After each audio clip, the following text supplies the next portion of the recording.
నిన్ను దాచిపెడితే నిన్ను అలా దాచిపెట్టినట్టు ఉంచేవాడు కాదు ఆయన.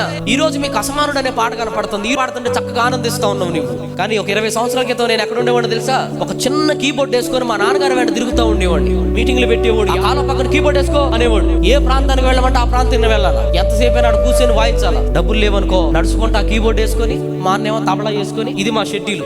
పేమెంట్ లేదు, ఒక ఘనత లేదు, ఏమి లేదు, అసలు ఎవరికి తెలియదు. నేను 20 సంవత్సరాల దాకా ఇదే పరిచర్య. నేను అప్పుడు అనుకుంటా ఉండేవాడిని, అసలు నాకు ఎందుకు ఇదంతా, అసలు మనశ్శాంతికి ఇంట్లో కూర్చుంటే అయిపోయి ఏంది పరిచర్య ఏంటి అని అనుకుంటా ఉండేవాడిని. ఒక రోజు నన్ను ఇంటి పైకి పిలిచాడు ఆయన. చిన్నోడు రమ్మని అన్నాడు. పైకి వెళ్ళా.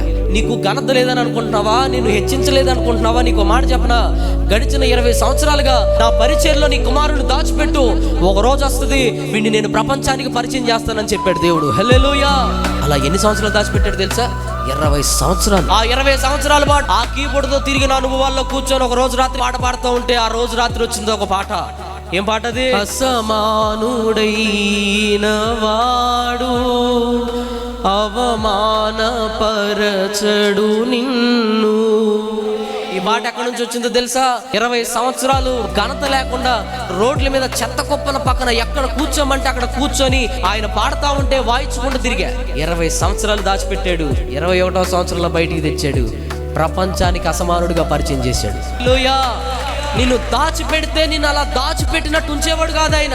ఓ రోజు నిన్ను గనపరచడం మొదలు పెడతాడు. ఆ రోజు చూసి అనుకుంటావు, నిన్ను తగ్గించాలి అనుకున్న వాళ్ళు ఎదుటి నిన్ను తీసుకుని వెళ్ళి పైన పెట్టేస్తాడు ఆయన. నిన్ను దాచిపెట్టమన్నాడు, దాచిపెట్టడం నా పని. దాచిపెట్టేటప్పుడు కొండ కింద ఉంటావు నీవు.